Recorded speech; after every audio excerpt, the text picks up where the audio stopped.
नमस्कार दोस्तों, स्वागत है आपका आपके अपने YouTube channel national defence daily में। तो दोस्तों, जो मैं खबर आपको बताने जा रहा हूँ ना, उसे सुनकर आपको अपने कानों पर विश्वास नहीं होगा, इसलिए इस खबर को बड़ी ध्यान से सुनिएगा। दरअसल खबर निकलकर सामने आई है कि भारत ने यूरोप में इतिहास का सबसे बड़ा रिकॉर्ड तोड़ दिया है और अब भारत यूरोप का सबसे बड़ा तेल सप्लायर देश बन चुका है। जी हाँ, मैं उस तेल की बात कर रहा हूँ जो गाड़ियों में, ट्रक में, बाइक में या तमाम वाहनों को चलाने में उपयोग किया जाता है। और वो तेल भारत में मिलता भी नहीं है। भारत के अंदर बहुत ही कम मात्रा में इसे निकाला जाता है, लगभग ना के बराबर।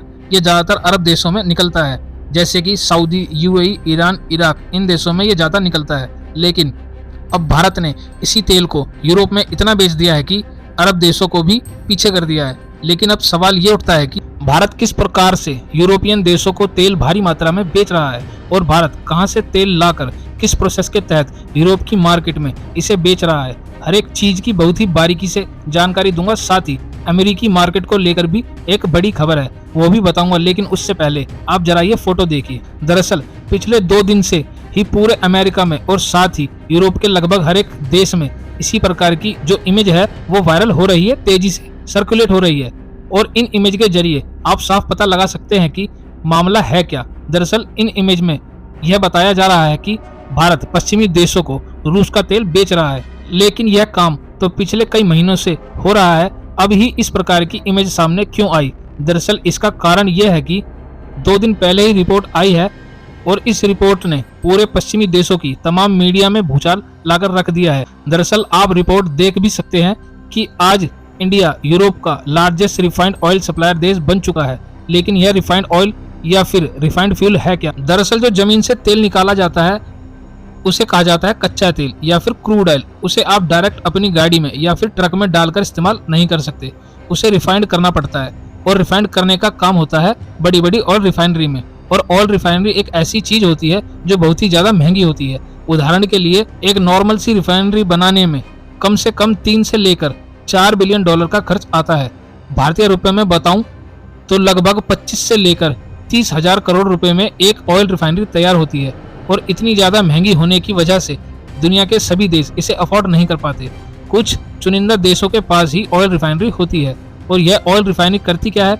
दरअसल जो कच्चा तेल होता है उसे अलग अलग लेवल पर प्रोसेस किया जाता है। फिर उस कच्चे तेल में से पेट्रोल निकलता है, डीजल निकलता है, केरोसिन निकलता है, तारकोल निकलता है, वैक्स निकलता है। और इसी प्रकार के अलग अलग बहुत सारे प्रोडक्ट निकाले जाते हैं और उनका इस्तेमाल अलग अलग तरीके से किया जाता है। अब क्योंकि ऑयल रिफाइनरी बहुत ज़्यादा महंगी होती है, दुनिया के सभी देश इसे अफोर्ड नहीं कर सकते।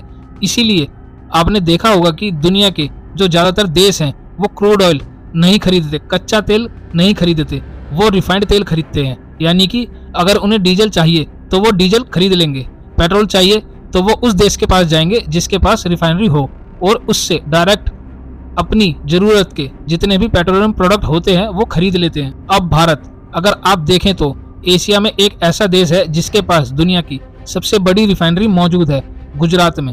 लेकिन सिर्फ वही नहीं, भारत के अलग अलग हिस्सों में बहुत सारी अलग अलग रिफाइनरी भी मौजूद है और उनकी कैपेसिटी ये है कि वो दुनिया के तमाम देशों के सभी क्रूड ऑयल को रिफाइंड कर सकती है।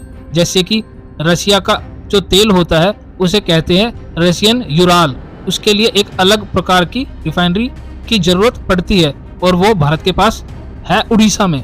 इसके अलावा जो अरब देशों का तेल होता है उसे कहते हैं ब्रेंट क्रूड, उसके लिए भी भारत के पास अलग से रिफाइनरी मौजूद है। इसी प्रकार से तमाम प्रकार के तेलों के लिए हमारे पास अलग अलग रिफाइनरी मौजूद हैं और इसलिए भारत रिफाइंड पेट्रोलियम प्रोडक्ट का एक बहुत ही बड़ा एक्सपोर्टर है और भारत इससे अच्छी खासी मोटी कमाई करता है। और ये कमाई तब से बढ़ चुकी है जब से रूस यूक्रेन युद्ध शुरू हुआ है, क्योंकि पश्चिमी देशों ने जो रूसी तेल है उस पर तो प्रतिबंध लगा दिया, लेकिन प्रतिबंध लगाने से जरूरत खत्म नहीं होती। यूरोप को तो तेल की जरूरत थी, इसलिए ये अरब देशों के पास गए और इन्होंने भारी मात्रा में बहुत ही ज्यादा महंगा कच्चा तेल खरीदना शुरू कर दिया। लेकिन भारत ने इस मामले को एक अपॉर्चुनिटी की तरह देखा और इसका फायदा उठाने की कोशिश करी। भारत ने रूस से सस्ता कच्चा तेल खरीदना शुरू किया और उसे अपनी अलग अलग रिफाइनरी में प्रोसेस करना शुरू कर दिया और उससे फिर रिफाइंड प्रोडक्ट निकाले और उन्हें यूरोप में एक्सपोर्ट करना शुरू कर दिया। अब जो यूरोप के खरीदार थे उन्होंने देखा कि यार भारत से जो पेट्रोल आ रहा है, डीजल आ रहा है, अलग अलग प्रोडक्ट आ रहे हैं, वो अरब देशों के कच्चे तेल से बहुत सस्ते हैं और इसीलिए उन्होंने भारत से ये रिफाइंड फ्यूल खरीदना शुरू कर दिए। लेकिन आप जानकर हैरान होंगे कि यूरोप भारत के सस्ते रिफाइंड फ्यूल का इतना ज्यादा भूखा हो चुका है कि हमसे ये इतना फ्यूल खरीद रहे हैं कि पिछले महीने के एक्सपोर्ट आंकड़े के हिसाब से भारत यूरोप का नंबर 1 रिफाइंड फ्यूल एक्सपोर्ट बन चुका है। वहीं कैपलर जिन्होंने ये पूरी रिपोर्ट तैयार करी है, उनके आंकड़े के अनुसार आने वाले समय में ये और ज्यादा तेजी से बढ़ेगा और एक टाइम पर आकर ये 3,60,000 बैरल प्रतिदिन का रिकॉर्ड भी तोड़ देगा। यानी कि भारत का जो एक्सपोर्ट है पश्चिमी देशों में, ये और तेजी से बढ़ेगा। और सबसे खास बात, अमेरिकी तेल मार्केट, जहां पर भारत ने बहुत ही लेट एक्सपोर्ट करना शुरू किया है, वहां पर भारत का एक्सपोर्ट तेजी से पेस पकड़ रहा है।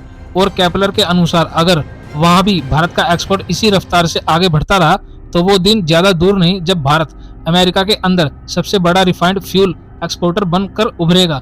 हालांकि भारत के लिए तो ये बड़ी खुशखबरी है, लेकिन आप में से कई लोग चिंतित हो सकते हो कि यार इस खबर पर पश्चिमी देशों में खूब हल्ला कट रहा है, कहीं ये मीडिया हमारा एक्सपोर्ट बंद तो नहीं करवा देंगे।